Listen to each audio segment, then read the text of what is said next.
Chers internautes, vous qui nous suivez sur www.gms.sn, bienvenue à ce nouveau numéro de votre magazine Horizons divers. La culture comme levier touristique et économique, mais pour ce faire, il faut une organisation. C'est l'avis de M. Ibou Dao, chef de département tourisme à l'université Assane Seck de Ziguinchor, que nous allons recevoir tout à l'heure sur notre plateau. À tout à l'heure. Voilà, amis internautes, comme je vous le disais tout à l'heure au début de cette émission, nous recevons aujourd'hui M. Ibou Dao, qui est chef de département à l'université, département tourisme du moins, à l'université Assane Seck de Ziguinchor. Monsieur Ndao, bonjour. Bonjour. Voilà, donc je vais vous laisser le soin de vous présenter à nos chers internautes. Je m'appelle Ibou Dao, je suis le chef de département tourisme de l'université de Ziguinchor. Je suis géographe et sociologue, j'ai un doctorat de géographie et un master en sociologie. Et j'enseigne dans ce département depuis 2012. Voilà, le département tourisme à Ziguinchor, on suppose que c'est vraiment ce qu'il faut. C'est approprié pour la région puisque c'est une région touristique. Comment se comporte le département tourisme? Est-ce qu'il y a beaucoup d'étudiants qui s'intéressent à ce domaine dans la région? Oui, en effet. Il y a beaucoup d'étudiants qui s'intéressent au tourisme, à l'enseignement du tourisme, que ce soit des étudiants du Sénégal, mais aussi de la Guinée-Bissau, de la Mauritanie. Il y a beaucoup d'étudiants qui nous viennent de l'extérieur, qui font des demandes. On reçoit quelques étudiants de la Guinée-Bissau. Oui. Et le département de tourisme, c'est vraiment ce qu'il faut dans cette région-là, vu les potentialités touristiques de la région et les enseignements qu'on dispense dans ce département-là. Je pense que ça peut, si vraiment nos produits s'intègrent et sont recrutés au niveau de la région, ça peut aider à booster le tourisme. Le tourisme comme levier économique, la culture du moins comme levier économique et touristique. Oui. Qu'est-ce que vous pouvez nous dire par rapport à ça? Alors, la culture, c'est quelque chose de très large. Pour moi, la culture, c'est simplement ce produit-là qui nous vient du rapport de l'homme à la nature. Tout ce qui est produit dans ce rapport-là peut être considéré comme de la culture, comme des produits culturels. Alors donc, si nous prenons l'agriculture, les produits de l'agriculture et les produits artistiques, les créations artistiques, tout ça, c'est des produits culturels de la région. Et aussi, vous savez, quand ce qui nous entoure, nos forêts, nos montagnes, nos lacs, tout ça, ça peut entrer dans notre système culturel. Parce que l'homme, quand il regarde un objet, il le transforme, il se l'approprie et ça entre dans son système culturel. Ça fait partie de sa culture. Alors, les aménités naturelles que nous avons, ça fait partie de notre culture. Alors, les belles forêts, l'air pur que nous avons.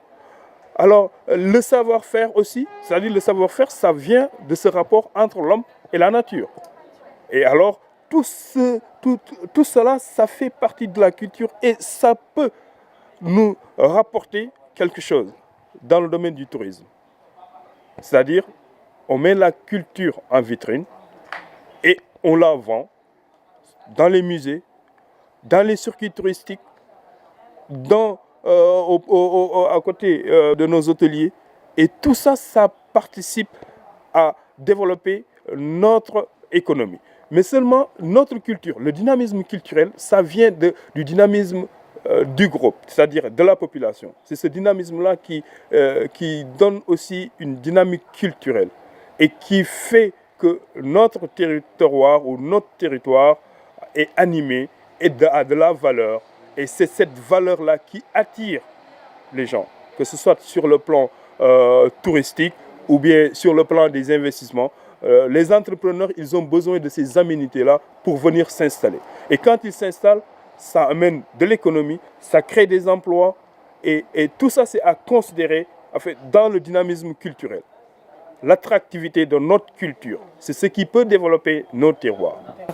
Voilà, donc on sait que la Casamance et culturellement parlant, est très riche, très très riche, mais malheureusement, la culture n'est pas très valorisée pour en faire quelque chose de commerciable, je veux dire. Donc tout à l'heure, dans votre exposé, vous aviez dit qu'on manque d'organisation.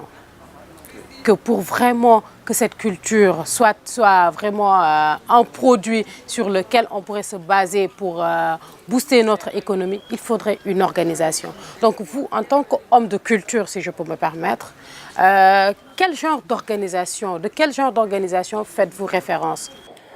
Vous savez, je vais apporter une précision. Moi, dans le domaine, je ne suis pas quelqu'un qui travaille particulièrement dans le domaine de la culture. Mais je sais que pour développer notre culture, pour développer notre économie, il faut que nos acteurs économiques, que ce soit les acteurs sur le plan culturel, même sur le plan agricole, il faut qu'il y ait une organisation derrière. Les produits, nos produits culturels là, ne peuvent pas rivaliser avec les produits culturels mondiaux sur le marché mondial si ces produits-là ne sont pas aidés. S'il n'y a pas une subvention, un financement, une organisation derrière. La canette de coca, j'ai donné l'exemple de la canette de coca qui envahit nos terroirs et nos territoires partout dans le monde. Et vous pensez que la canette de coca, ça vient d'un terroir paysan. Mais pourquoi ça peut venir jusqu'ici? Ce n'est pas ces paysans-là qui l'ont emmené jusqu'ici, mais parce qu'il y a une organisation étatique derrière cette canette de coca et qui porte une culture. Et c'est la culture américaine qui envahit le monde. Le jean que nous portons en général, mais ça vient aussi d'un terroir. C'est des paysans qui le portaient en fait, pour faire face aux conditions dures de leur travail. Et on l'a transformé finalement en un produit mondial, un produit culturel qui nous vient de l'Amérique, qui représente partout l'Amérique. Mais parce que là aussi, il y a une organisation économique, l'État qui subventionne, qui aide ces acteurs-là pour porter leurs produits à un niveau mondial. Ça diffuse la culture américaine, ça leur apporte aussi de l'économie, des retombées économiques. Et pourtant, nos produits aussi, on peut. Et malheureusement, prenons l'exemple en fait, de nos paysans. Nos paysans ne sont pas aidés. À un certain moment, on a dit il faut arrêter de subventionner vos paysans, ce qu'on appelle l'ajustement structurel. Il faut tout arrêter, même sur le plan éducation, tout. Alors, il faut que les gens se prennent en charge. Alors, oui, par la Banque mondiale et le FMI. Même la France, l'État français aussi n'aide pas ses paysans. Oui. Mais l'État aide les collectivités locales. Et les collectivités locales aident les paysans. On ne l'a pas ici. On ne l'a même pas imaginé. On peut financer aussi nos collectivités locales. Et nos collectivités locales, ils n'ont pas d'interdiction à aider leurs paysans, leur population. Ils aident les habitants de leur collectivité.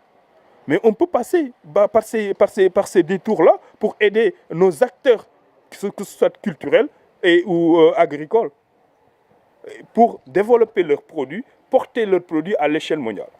C'est comme ça seulement qu'on peut faire une concurrence dans cette uniformisation-là.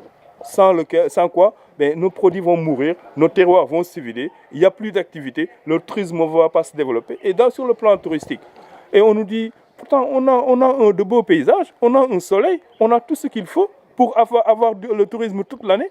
Et on nous dit que le tourisme c'est une saison. 6 mois, on ferme, pliez bagages. Partout, allez, partez. Les emplois, tout est parti. On n'a plus d'emplois, tout le monde s'arrête. Mais pourquoi on ne développe pas le tourisme intérieur? Et c'est simple, c'est commencer dès le bas âge avec les élèves. Les colonies de vacances, mettre ça un peu dans la tête de nos élèves qu'il faut visiter les régions. Et aussi, il y a des aménagements. Je suis allé aux chutes de Dindéfelo. Je vous assure que j'ai visité les chutes du Niagara. Je suis allé aux chutes de Niagara. Mais les chutes de Dindéfelo, mais c'est magnifique. Mais vous savez, je suis allé à pied. J'ai fait 2 km à pied. Il n'y a aucun aménagement. Il n'y a rien. Il faut arpenter jusqu'à arriver. Mais ça n'attire pas. Allez-y aux chutes du Niagara. Mais c'est facile d'y aller. L'accès est facile. Mais pourquoi on ne fait pas des organisations comme ça, créer au moins des aménagements, attirer les gens dans nos régions? montrer ce que nous avons, c'est ça qui nous manque. Oui. Et le Club Med, excusez-moi de parler de ça, tout ce que le touriste a besoin, comme achat, petit objet d'art, il le trouve au Club Med. Et alors, cette rencontre entre le touriste et la population locale n'existe pas dans ce concept-là. N'existe pas. Le touriste, ce qu'il amène comme dépense, tout ce qu'il a économisé, qu'il va dépenser pendant son séjour, il le dépense au Club Med. Et cet argent-là est encore exporté. Ça repart d'où ça vient. Alors, ce n'est pas au bénéfice des populations. Et on nous dit que le tourisme, c'est au bénéfice des populations. Ce n'est pas vrai. Il faut qu'on se le dise. Il n'y a pas de statistiques fiables. Mais si on avait les statistiques fiables, on allait voir que ce tourisme-là, ça n'apporte pas au Sénégal. Ça ne peut pas apporter. La manière dont il est conduit, ça ne peut pas apporter. Voilà, donc depuis quelque temps, la Casamance n'est plus zone rouge. Il paraît que ça a été levé par l'ambassade de France. La Casamance n'est plus dans la zone rouge. Maintenant, comment pensez-vous vous, en tant qu'acteur du tourisme, quelles sont les dispositions à prendre pour vraiment profiter de cette situation, pour que ce soit, pour relancer, si je peux le dire comme ça, le tourisme en Casamance?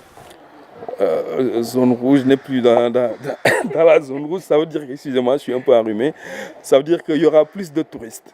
Il y aura plus de touristes, on suppose, pendant les 6 mois. 6 mois seulement, hein. Pendant 6 mois, il y aura plus de touristes.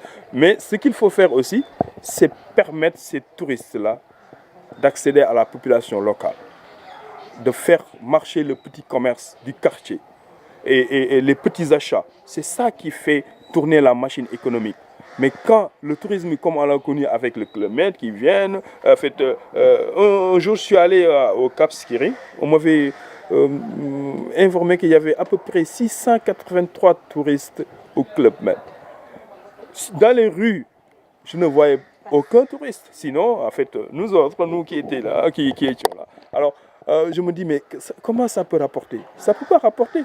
Il faut qu'on propose aux touristes des circuits, qu'ils sortent du Club Med, qu'ils rencontrent les populations, qu'ils achètent leurs produits chez l'artisan, chez le petit commerçant. C'est ça qui fait développer. Et on est suffisamment riche culturellement pour les tenir jusqu'à la fin de leur séjour. Mais seulement aussi, en fait, ce suffisamment riche-là n'est pas suffisant. Parce que ce suffisamment riche-là, il faut qu'il y ait une organisation, créer des circuits touristiques, montrer, tout à l'heure la directrice l'a dit, en fait, proposer à ces touristes-là des choses qui les intéressent. Ce n'est pas le balnéaire seulement. Le culturel, mais oui, on est riche culturellement. Mais est-ce qu'il y a une organisation culturelle? Est-ce qu'il y a un agenda culturel de la région? Non. Moi, je ne l'ai pas vu.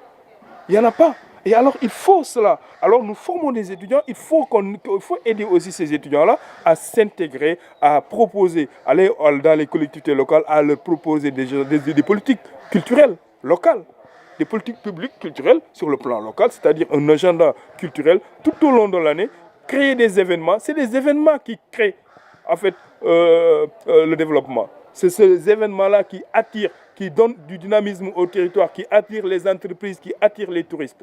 Si on n'est pas dynamique sur ce plan-là, alors on ne peut pas développer notre économie. En tout cas, merci beaucoup, Monsieur Ndao. Amis internautes, vous l'avez entendu, la culture peut être un levier touristique et économique, mais pour cela, il faut une organisation. Donc, ce qui met fin à cette émission. Je remercie l'équipe technique qui m'a accompagné pour la réalisation de cette émission. Je remercie également Monsieur Djibi Goudiaby, responsable du groupe Boussana.